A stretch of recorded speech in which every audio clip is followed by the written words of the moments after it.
Okay, so today I'm going to be talking about a new book I'm starting to read. This one. Because the old book kind of reached far outside my interests. But anyways, first off, starting with this book, which actually a live documentary aired on this. And well, it was pretty interesting, so I decided to read the book. And now, going actually into the book, starts off by talking about this kindergarten teacher by the name of Carla Reed. She was fine, but recently she started to have like some strange bruises along her back. That suddenly disappeared the next few days, only to leave like map-like scars.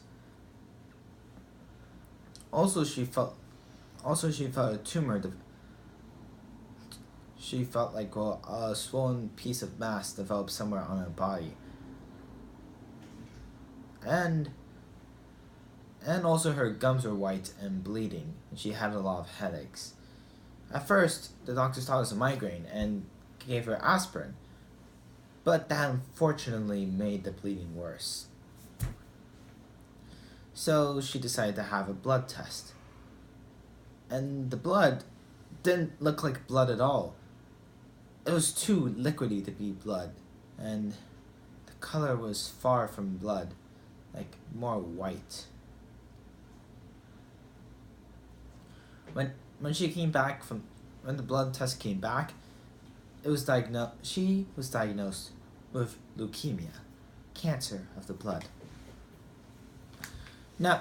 Now I believe most people know what cancer is. It's a disease, but to go more specific, cancer is a condition where cells start growing and multiplying uncontrollably. Like if you try to cook something at a regular speed, but then you have no time, so you try to speed it up, you ruin everything in the process. That's basically what cancer is. It's basically cells abnormally growing in a rate very fast that ruins everything and skips most of the process, most of the maturity process of most cells. So in short, cancer causes cells to grow fast, and it ruins everything, as I repeated several times. So, anyways, moving on. Though actually many people think of cancer as a modern illness, as people are becoming more aware, it's actually far from modern. It's actually gone back through ancient times, actually. But one time that cancer, more specifically leukemia, has actually been combated before, is with a man named Sidney Farber. Now Farber was the third of 14 extraordinary children that were born to Simon Farber, who actually taught them, made them read and pushed them academically. All of the Farber children, Sidney included, were highly academic. They decided though they spoke Yiddish upstairs, which is like the regular language for Jewish and the native language for Simon, they spoke English and German downstairs, which is mostly foreign. But anyways, despite going back to Sidney himself, he decided to specialize in science, more specifically medical science. So as his high academic record shows, he okay. He then went to Harvard, where was actually very, very lucky for him to go to Harvard, where most Jewish students, that even if they're born in America, they don't really have a chance to get into college in America. Instead, they have to go to Germany or some other European country.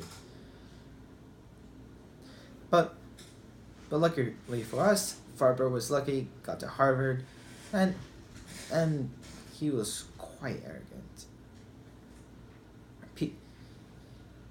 And he always wore formal dresses to class. Give him the nickname Four Button Sid. Now college aside, after he graduated, he started his life as a pathologist. Well, with a specialty for pediatric pathology. Which basically means that he doesn't treat live patients, but he gets specimens, studies it, performs autopsies, all the other nitty-gritty stuff that a normal doctor does not do.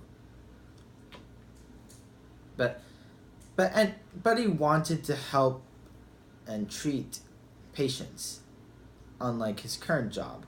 He was trying to find a way, through his job as a pathologist, to try to find a way to treat leukemia.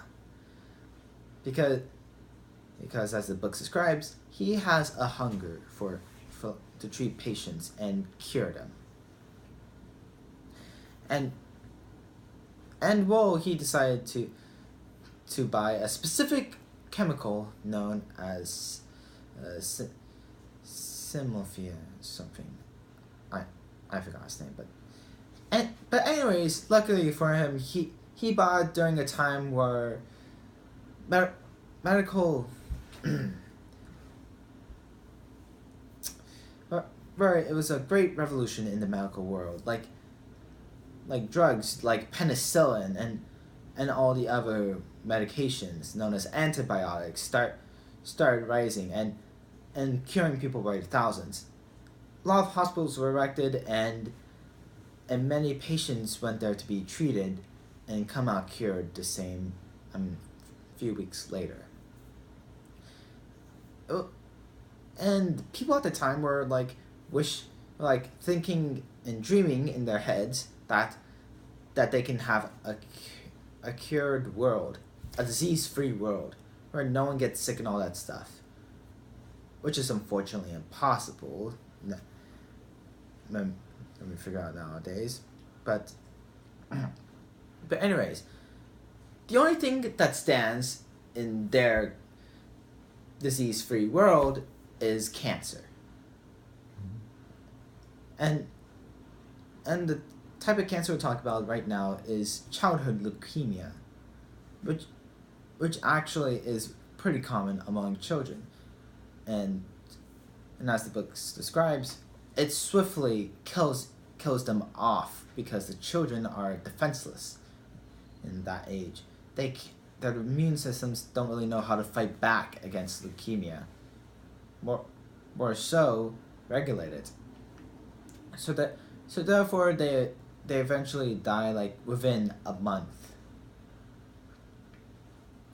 And in going back to Farber, he decided that if he can use one of the new chemicals in this medical revolution, he can subsequently cure childhood leukemia, and in the process, change the world. And that's where I end my reading. So, hold on. Can I ask you a question?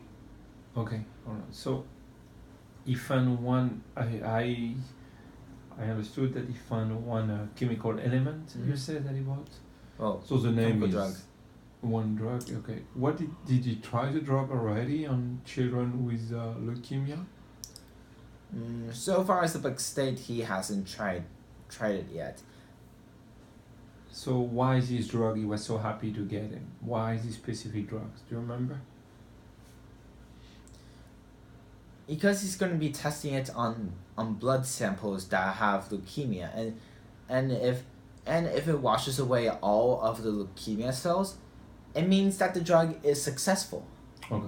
If he erases away all the leukemia all the malignant white blood cells, okay, that is. Okay. Okay, so he doesn't know. So he's going to do a test with that. Did they say? Did they explain who found? Because there is a German. There is a German scientific who did find one of the first to find this technique, to only being able to through chemotherapy to find a specific malignant cell. So malignant cell. So he was able to do. I don't know if they say his name yet. Oh, you mean Virchow? He was the one who actually called the disease leukemia. Leukos for white in Greek. So hold on. So there is this German researcher. What is his name again? Virchow. Okay, Virchow. Okay, I don't know, but you know. So Virchow, what did he do then? He was able to.